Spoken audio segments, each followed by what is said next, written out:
프로파일러 수업.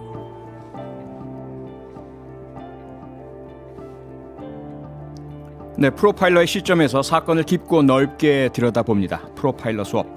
밴드 브로콜리 너마저의 보컬 덕원 씨, 그리고 MBC의 간판 아나운서 박소영 아나운서 함께하고 있는데요. 장맛비도 쏟아지고 무더위도 기승을 부리는데 수업은 절대로 빼먹지 않는 모범 학생 두 분.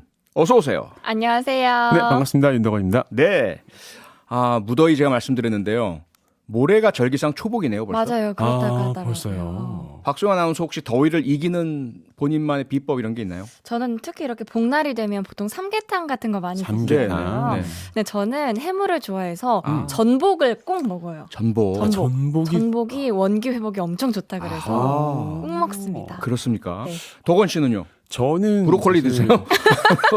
브로콜리는 상시 복용하고 있고요. 네. 네. 저도 오늘 점심에 브로콜리 먹었어요. 여름에는 아무래도 냉면이죠. 이 냉면은 냉면. 또 아. 안 먹을 수가 없습니다. 예. 냉면 생각 말씀하시니까 또 입안에 침이 좀 돋네요. 네, 오늘 수업도 유튜브로 생중계되고 있습니다. 표창원의 뉴스 하이킥을 유튜브에서 검색하시면요, 저희 수업 장면 직접 보실 수 있고요. 또 소중한 댓글을 남겨주셔서 직접 참여하실 수도 있습니다.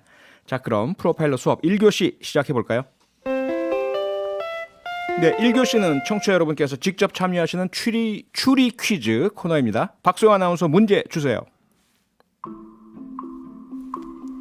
네, 사건이 발생하면 수사관들은 피해자나 용의자의 휴대폰, PC, 노트북 같은 디지털 저장 매체부터 찾는데요. 휴대폰 같은 각종 저장 매체에 들어있는 정보나 혹은 인터넷상에 남아있는 디지털 정보를 분석해서 이 범죄의 단서를 찾기 위해서입니다. 네. 하지만 이런 사실을 잘 알고 있는 범죄자들은 아예 디지털 기기들을 내다 버리거나 쓰지 못하게 변형시키기도 하는데요. 아니면 또 비밀번호를 풀기 어려운 휴대폰을 사용하기도 하고요. 비밀번호를 절대 알려주지 않는 건 기본입니다. 수사관들이 이렇게 디지털 증거물을 분석해서 수사에 활용하고 디지털 증거물의 증거 능력을 향상시키기 위한 과학 수사 기법이 있는데요. 뭐라고 할까요? 1번 돼지털 포렌식, 2번 머리털 포렌식, 3번 디지털 포렌식. 1번 돼지털 포렌식, 2번 머리털 포렌식, 3번 디지털 포렌식. 네, 정말 갈수록 중요해진 수사 기법인데 들으시면서 덕원 씨가 네. 이렇게 비명소리를 내셨어요. 혹시 좀 찔리는 게 있으신가 봐요? 근데 정말 갈수록 그 문제 답안도 정말 그 복잡해지고 있습니다. 네. 뭘 선택해야 될지 어려운데 네. 그렇습니다. 보니까 정말 뭐라고 설명할지 모르겠는데 힌트를 주셔야 될 것 같아요. 네, 네.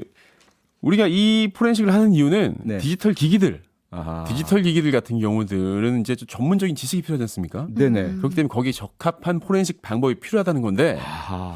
뭐 같은 털이라도 네.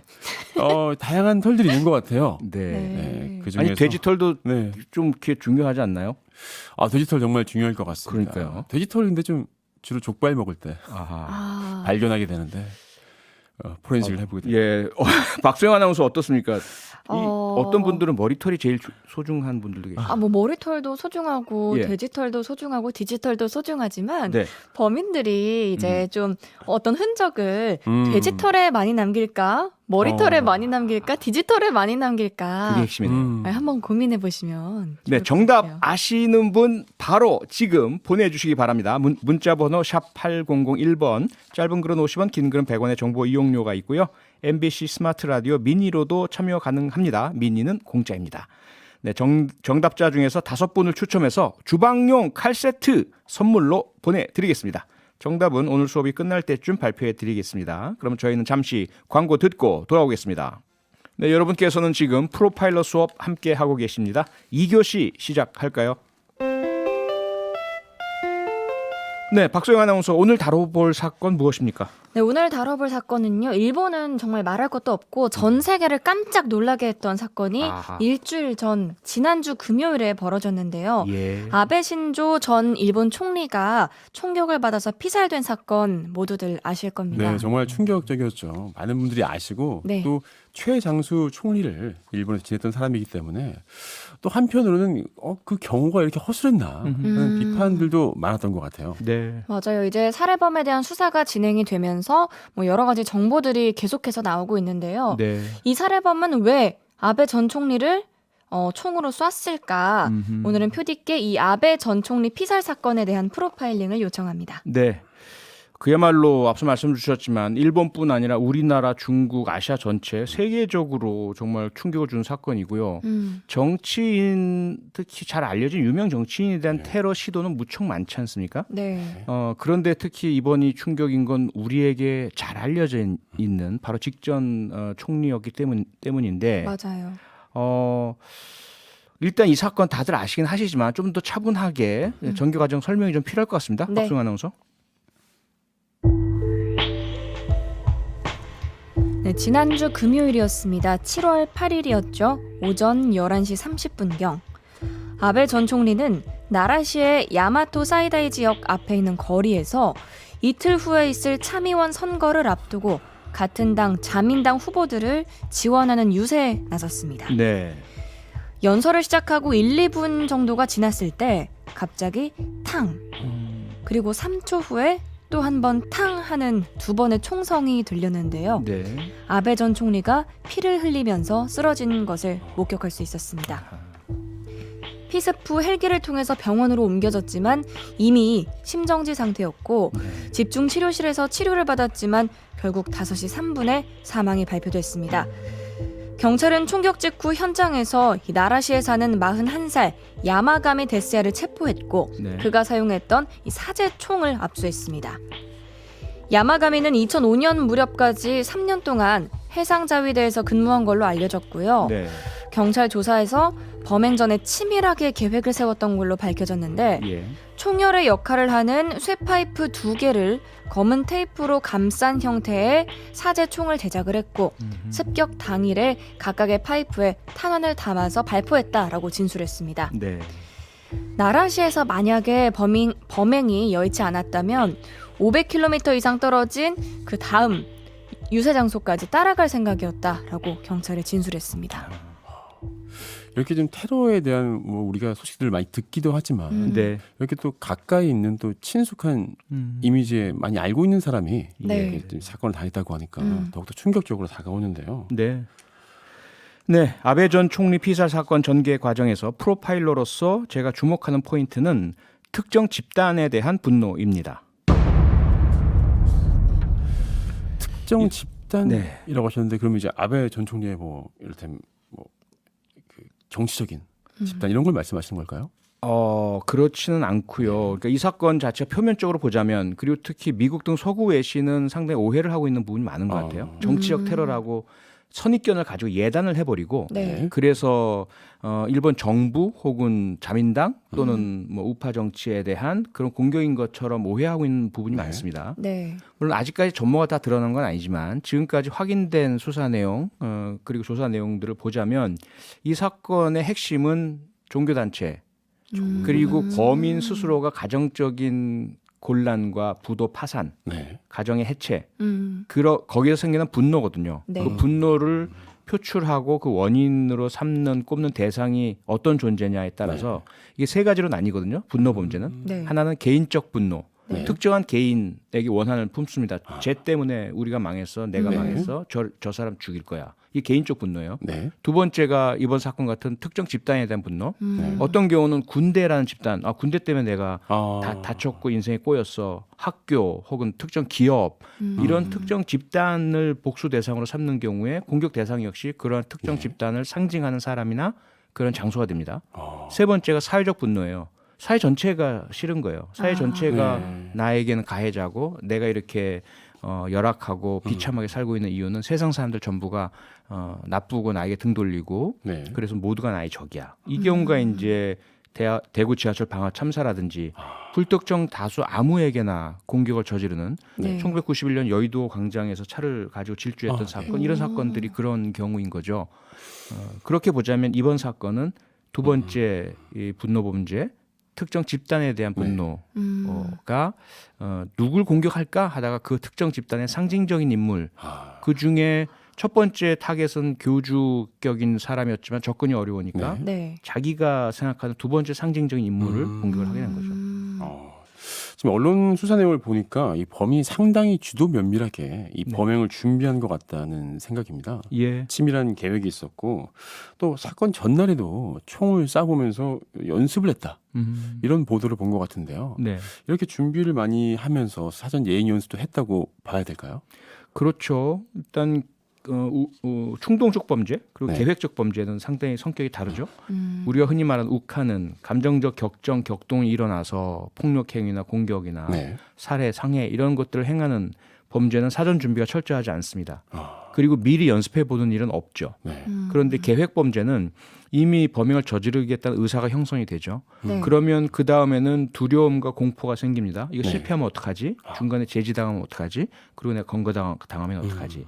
그것들을 억누르고 완화시키고 범행을 결행하기 위해서는 성공할 수 있다는 확신이 필요하죠. 네. 네. 그 확신을 얻는 방법은 철저하게 완전 범죄를 준비하는 도구의 구입, 마련, 치밀하게. 예, 치밀하게 그리고 시뮬레이션이라고 하죠. 네. 머릿속에서 여러 번 해봅니다. 미리 네. 연습을 해보고 그 다음 단계가 실제로 답사를 해보거나 예를 들어 뭐 사람을 살해하겠다고 마음 먹었으면 한 번도 해쳐본 적이 없는 사람은 동물을 대상으로 연습을 해본다든지 이런 식의 사전 예행 연습을 하는 것이 계획범죄의 독특한 특징이죠. 그리고 이제 종교단체에 대한 분노 얘기를 해주셨잖아요. 예. 이제 아베 전 총리를 습격을 하면 이제 이 총격범 같은 경우에는 어머니가 한 그 종교단체에 고액을 기부를 해서 가정이 좀 엉망이 됐다라고 알려져 있는데 그 네. 종교단체 통일교로 알려지고 있는데 네. 이 종교단체에 비난이 집중될 걸로 생각했다는 보도가 나오고 있어요. 정말 이렇게 종교단체에 비난이 쏟아질 거기 때문에 아베 전 총리를 해쳤다. 네. 이런 사고가 어떻게 되는 건지도. 앞서 말씀드린 것처럼 첫 출발은 자기예요. 네. 본인이에요. 자기가 처해 있는 상황 자체가 너무 비극적인 거죠. 네. 그리고 비참하고요. 열악하고 열등하고 받아들이고 싶지 않고 네. 이걸 바꾸고 싶은데 바꿀 수 있는 능력은 없어요. 거기서부터 출발을 합니다. 그럼 그런 상황에서 심리적으로 보면 이제 외적 귀인이라는 현상, 방어 기제죠. 자기에게서 문제를 찾으면 힘들어져요. 자기가 반성을 해야 되죠. 자기가 개선을 해야 되죠. 쉬운 외부에서 건 그러는 외부에서 찾는 거예요. 누구 때문에 탓을 하는. 거기에 가장 먼저 두드러져 보이는 것이 모친이 종교단체에 거액 네. 기부해서 있던 재산 다 없어졌다. 네. 너무나 명확한 명분이 되잖아요. 네. 그러면 여기에 이제 자신의 모든 인식을 집중시켜 버립니다. 그러면서 자기가 스스로의 삶을 개선시키기 위한 노력은 성공 가능성도 보장이 안 되고 힘들고 네. 어렵고 오래 걸리지만 이걸 모든 에너지를 이 공격 대상을 향해서 미움을 전부 투사시켜 버리면 자기 마음은 편해지거든요. 그러면서 인식이 계속 그쪽으로 터널 증후군이라고 한쪽 방향으로 계속 집중이 됩니다. 확증 편향 현상도 일어나죠. 그렇게 되면서 이제 그 대상자를 특정해야 되는데 요걸 그 종교 단체로 특정을 하게 되는 거죠. 네. 그런데 그 종교 단체란 것도 크고 넓고 대상 범위도 확대되어 있다 보니까 네. 그 중에서 가장 상징적이고 효과적인 대상을 찾아야 됩니다. 그렇게 하면서 나타난 것이 아베라는 알려져 있는 정치인이고 연관되어 있는 증거도 확보됐으니 명분도 형성이 되죠. 그렇게 하면서 이제 구체화가 되고 공격에 대한 계획이 형성이 되게 되는 거죠. 그런데 아무리 그래도 그렇지 이 아베 전 총리가 일본 정치계에 되게 정말 영향력 있는 사람이고 영향력이 크죠. 엄청난 정치 거물 정치인인데 그렇죠. 그런 사람을 총으로 살해하겠다라고 마음 먹은 거는 좀 대담해 보이기도 하거든요. 그렇죠. 일반인의 상식으로 본다면 대담하죠. 예. 그런데 이 사람은 이미 앞서 말씀드렸던 그런 심리적인 변화 과정을 거치면서 일반적인 합리적 사고를 하지 못하게 되는 거죠. 대담이란 것의 의미는 자기가 겪게 될 어떤 불이익, 자기가 받게 될 뭐 처벌이나 비난 이런 것들에도 불구하고 그런 건물을 향한 공격을 감행한다일 텐데 이미 자존감이 없어진 사람이에요. 남들의 비난 별로 개의치 않습니다. 그리고 더 이상 망가질 게 없는 인생이에요. 네. 그렇기 때문에 대담이라는 용어는 적절치 않은 거죠. 이미 끝장난 인생의 최후의 발악 같은 형태로 행하는 공격이다 보니까 네. 가장 타격을 했을 때 효과가 큰 대상을 찾게 되어 있는 거죠. 약간 만만한 대상이라기보다는 이제 오히려 성공했을 때 그 보상이 큰 정신적인. 예를 들자면 숭례문 방화 사건을 보세요. 아, 최종기라는 70대 노인. 네. 상상도 못할 우리가 누가 과연 대한민국 보물 1호 숭례문에 불을 지르겠다는 생각을 맞습니다. 대한민국 국민이면 하겠습니까? 북한 네. 간첩이면 모르겠지만. 네. 그런데 그 사람은 왜 그렇게 했을까요? 좀 주목을 받을 수 있다고 생각을 가장 효과가 크니까 그렇죠. 음. 가장 효과가 크니까. 그런데 자기가 예를 들어 뭐 대통령이나 대법원장이나 자기 이제 판결에 불만을 네. 보상에 불만을 품었는데 직접적인 원인 행위자를 찾아가서 공격하기는 쉽지도 않고 자기는 불가능합니다. 능력도 없고. 거기에다 그렇게 한다고 해서 효과도 클 것 같지가 않아요. 네. 그러다 보니까 가장 효과가 큰 또 성공 가능성이 높은 숭례문의 방어를 저지른 거거든요. 아. 이 범인 역시 아베라는 사람이 가장 상징적이고 가장 효과가 클 것이고 네. 그런데 접근 가능성도 높단 말이죠. 대중 정치인이니까 아. 대중 연설을 하러 돌아다니고 음. 자기 생각에는 얼마든지 접근할 그쵸. 것 같거든요. 네. 사실은 그 생각이 틀렸어야 합니다. 네. 앞서 이제 덕원 씨가 말씀 주셨던 경호의 문제 그런 거물 정치인인데 감히 쉽게 총 들고 접근이 가능하겠어? 일반인이라면 아예 그렇죠. 범행 보통은 예 그렇게 생각도 못 할 생각을 거예요. 많이 하는데 그래서 이 부분이 사실은 이 사람의 망상이 실패로 끝났어야 하지만 일본 경찰의 경호 체계가 엉망진창이었기 때문에 이 사건이 발생한 거라고 봐야죠. 아, 그러면 그 경호 시스템이 허술하다는 비판, 예. 좀 구체적으로 어떤 좀 문제가 있는 걸로 보이시나요? 제가 이제 경찰대 교수 시절에 당시 그 청와대 경호실에 요청을 받아서 이 경호 프로파일링 강의를 해드린 적이 있어요. 그 이제까지 발생했던 경호상의 사건들, 저격 사건, 국내와 외국 네. 그리고 그 범인들의 특성, 발생하기 전까지의 상황. 네. 그러면서 경호 근무를 설 때 어떤 프로파일링적인 시각을 말씀드린 적이 있는데 기본적으로는 3차 페리미터라고 합니다. 3차의 경호선이 설정이 돼요. 네. 가장 핵심은 근접 경호죠. 사람이 바로 옆에서 이 경호는 보디가드라고 흔히 이야기하는 아, 칼이나 총이 날라오면 몸을 직접 던지는. 예, 대신 내 몸으로 네. 막는 역할이에요. 근접 경호는 원래가. 그래서 위험하죠. 자기를 희생해야 합니다. 요인을 지키기 위해서. 네. 2차 라인은 바로 그로부터 그 상황과 거리 그 특징에 따라서 뭐 1, 2m에서 5m 떨어진 곳에서 감시를 합니다. 네. 혹시라도 이상 행동, 위해 행동의 가능성이 보일 때 네. 그때 제지 혹은 검문 검색, 네. 혹은 격리 이런 조치를 취하는 거죠. 3차 페리미터, 3차 경호선은 그보다 훨씬 더 외곽이에요. 조금 더 멀리에서 예를 들어 총 같은 경우는 먼 거리에서도 저격이 가능하니까 근데 뛰어 달려올 수도 있겠죠. 던질 수도 있겠죠.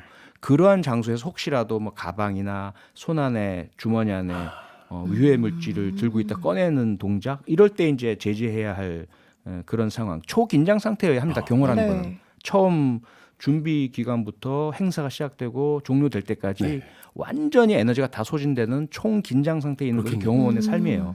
대한민국 경호원들은 그렇게 살아요. 대한민국 경찰관들 경호 업무 떨어지면 초죽음이 됩니다. 끝나면. 그럼 우리나라 경호 시스템은 좀 잘 돼 있는 편인가요? 세계와 우리는 비교했을 때? 상대적으로 북한의 위협 때문에 늘 긴장 상태죠. 네. 여전히 과거보다는 많이 완화가 됐다 하더라도 긴장이 여전히 우리 경찰 특히 경호 업무에 들어가는 경찰관들은 사전에 무척 많은 교육과 훈련을 받고요. 네. 유사시에 대한 대비를 하고 있어서 최근에도 그런 일들이 있었잖아요. 네. 가방 누군가 뭐 맞아요. 던지려고 할 때 네. 바로 그 여자 경호원 경찰관이 제지했던 사건 이런 부분들이 한국 경찰이 일본 경찰보다는 훨씬 뛰어난 부분이라고 저는 개인적으로 봐요. 그런데 이제 그 범행 방법이 총격 사례였어요. 예, 근데 이제 범인이 해상자위대 출신이라고 하는데 예. 그런 총격 사례를 선택한 심리와 해상자위대 출신이 좀 연관성이 있다고도 볼 수가 있을까요? 어느 정도는 연관성이 있겠지만 꼭 군 경력이 필수인 건 아니고요. 네. 예를 들어 우리나라에서도 사패산 사건이라고 그래서 사제 총기 만들어서 경찰관을 쏴서 살해했던 사건이 있었어요. 네. 그 경우도 뭐 바로 군에서 제대한 사람은 아니었거든요. 나이도 꽤 많은 사람이었고 근데 그러면 사제총기 같은 경우는 문제가 많이 될 것 같은데 문제가 심각하죠. 지금 뭐 어떻게 보십니까? 사제총기 뭐 관련해서 지금 많은 긴장감이 돌 것 같아요. 일단 미국보단 나은 상황이라서 정말 그건 감사하고 다행스럽게 네. 여깁니다. 총기 소지 자체가 불법이기 때문에 쉽게 고성능의 기성 판매용 총기 소지가 어렵다는 것. 이것이 이제 총기로 인한 범죄의 가능성을 많이 줄여주고 있거든요. 하지만 사제 총기는 만들기가 쉽지 않죠. 공을 들여야 하고 위험성도 내포되어 있고 걸릴 가능성도 있고요. 하지만 네. 여전히 인터넷에 제조법이 유통되고 있고 뭐 3D 프린터라든지 최근에 많은 장비들이 그런 아주 전문가가 아니라도 사제 총기를 만들 수 있도록 해놓은 상황은 위험 요인이에요. 네. 이 부분에 대해서 경찰도 늘 긴장하고 있고요. 주변에서도 혹시나 이 사건도 나중에 사고가 벌어지고 나니까 이웃들이 이상했다, 소리가 들렸다, 뭐 예. 그런 증언 진술들을 하고 있는데 왜 사전에 신고를 안 하셨을까라는 아쉬움이 있는 거죠. 이제 또 나오는 얘기 중에 하나가 이 살해범이 은둔형 외톨이였어요. 이른바 히키코모리라고 하는데 네. 이제 범행 대상이 아베 전 총리였지 이제 사실 히키코모리 범죄로 봐야 한다 이런 얘기도 많이 나오더라고요. 그건 조금 무리하고 지나친 그 억측이라고 생각이 되고요. 히키코모리는 하나의 현상이고 그리고 그 사람들이 앓고 있는 질병의 문제인 거지 그들이 위험하다고 보기는 어렵고 그들 중 일부가 범행을 저지르는데 이 사건은 저는 직접적으로 그 현상과 관련이 없다고 생각하고요. 광고 듣고 돌아와서 나머지 이야기 말씀드리죠. 네, 프로파일러 수업 함께하고 있습니다. 오늘도 1교시에 여러분께 추리 퀴즈를 내드렸었는데요. 박소영 아나운서 문제 다시 한번 말씀해 주시고 정답 발표해 주시죠. 네, 오늘의 문제 이거였죠. 어떤 사건이 발생하면 수사관들이 피해자나 용의자의 휴대폰, PC부터 먼저 찾는데요. 각종 디지털 저장 매체에 들어있는 정보나 인터넷상에 남아있는 디지털 정보를 분석해서 범죄 단서를 찾는 겁니다. 이렇게 수사관들이 디지털 증거물을 분석해서 수사에 활용하고 이 디지털 증거물의 증거 능력을 향상시키기 위한 과학 수사 기법이 있는데 이걸 뭐라고 하냐라는 게 문제였습니다. 네. 디지털이라는 단어가 한 5번 이상 반복된 것 같은데 네. 정답 3번 디지털 포렌식이었습니다. 그렇죠. 뭐 요즘 뭐 디지털 세상이고 예. 모든 디지털 기기들이 우리 주변에 있지 않습니까? 네. 그렇기 때문에 디지털 포렌식이 갈수록 중요해지고 있는 것 같습니다. 그럼요. 언제부턴가는 디지털 포렌식이 없으면 수사를 하지 못할 정도까지 되어버린 디지털에 대한 오히려 디지털 포렌식에 대한 의존도가 너무 높아서 좀 걱정이 될 정도입니다. 네, 정말인가요? 기억하시겠지만 김길태 사건 부산에서 발생했던 여중생 납치 성폭행 네. 살인 사건이 있었는데요. 그 사건 때 그 위험성이 그대로 드러났어요. 왜냐하면 네.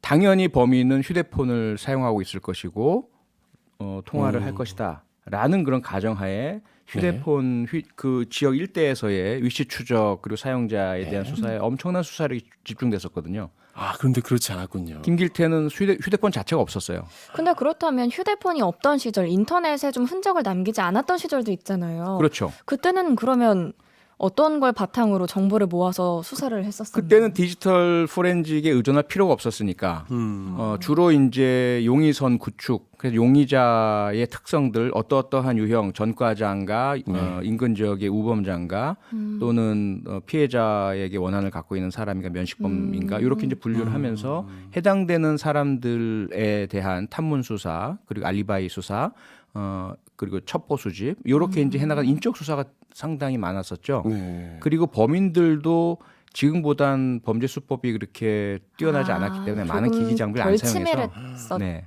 덜 치밀했죠. 네. 그래서 디지털 포렌식이 없어도 수사가 가능했었던 시기였습니다. 당시에는. 근데 그럼 아무래도 디지털 포렌식 기법이 생기고 나서부터는 예. 수사에 드는 시간이 확 단축이 됐나요?